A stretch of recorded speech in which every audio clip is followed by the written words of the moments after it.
नमस्कार, one India Hindi में आपका स्वागत है। मैं हूं आपके साथ गजाला प्रवीण। स्वर कोकिला लता मंगेशकर अब हमारे बीच नहीं रही। 6 फरवरी यानी कि आज सुबह उनका निधन हो गया। पिछले करीब 1 महीने से लता मंगेशकर मुंबई के ब्रीच कैंडी अस्पताल में भर्ती थी। निमोनिया और कोरोना से संक्रमित होने के बाद उन्हें 8 जनवरी को अस्पताल में भर्ती कराया गया था।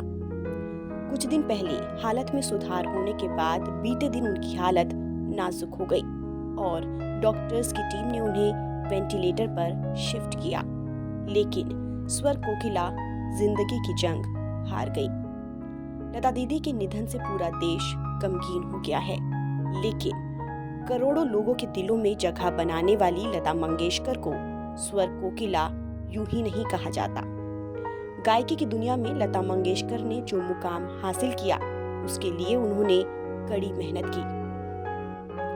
लता मंगेशकर का नाम पहले हेमा था, लेकिन उनके पिता दीनानाथ मंगेशकर के एक नाटक भाव बंधन की एक कैरेक्टर लतिका से इतने प्रभावित हुए कि उन्होंने उनका नाम लता कर दिया।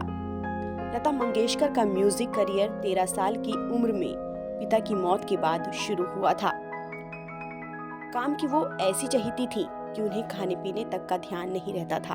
वो सिर्फ चाय या पानी पीकर ही अपना दिन गुजार लेती थी।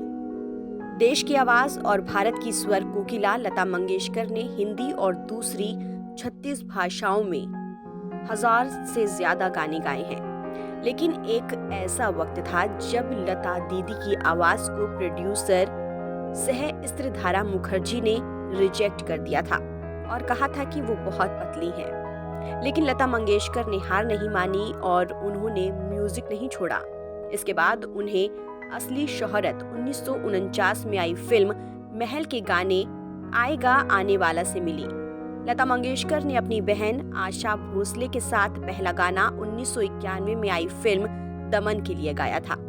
1963 में लता मंगेशकर के गाए गाने ए वतन के लोगों ने जवाहरलाल नेहरू की आंखों को भी नम कर दिया था। बता दें कि फिल्म फेयर अवार्ड में बेस्ट फीमेल प्लेबैक सिंगर की कैटेगरी लता मंगेशकर के विरोध के बाद ही शामिल की गई थी। लता मंगेशकर ने अपना पहला फिल्म फेयर अवार्ड मधुमती के गाने से जीता था।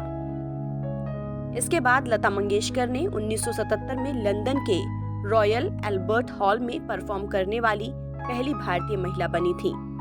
इतना ही नहीं, म्यूजिक इंडस्ट्री में उनके योगदान के लिए उन्हें पद्म भूषण, दादा साहेब फाल्के, पद्म विभूषण और देश का सर्वोच्च नागरिक सम्मान भारत रत्न जैसे कई अवार्ड से उन्हें सम्मानित किया गया। बीते करीब 6 दशक से सुरीली आवाज का पर्याय बनी लता मंगेशकर ने 30,000 से ज्यादा गानों को अपनी आवाज दी। उनकी आवाज के कायल भारत ही नहीं, दुनिया भर में हैं। आज लता मंगेशकर के इस दुनिया को अलविदा कहने के बाद भी उनकी आवाज हमारे दिलों में हमेशा जिंदा रहेगी। हाल इस खबर में इतना ही। देश और दुनिया की तमाम खबरों के लिए आप बने रहिए वन इंडिया हिंदी के साथ।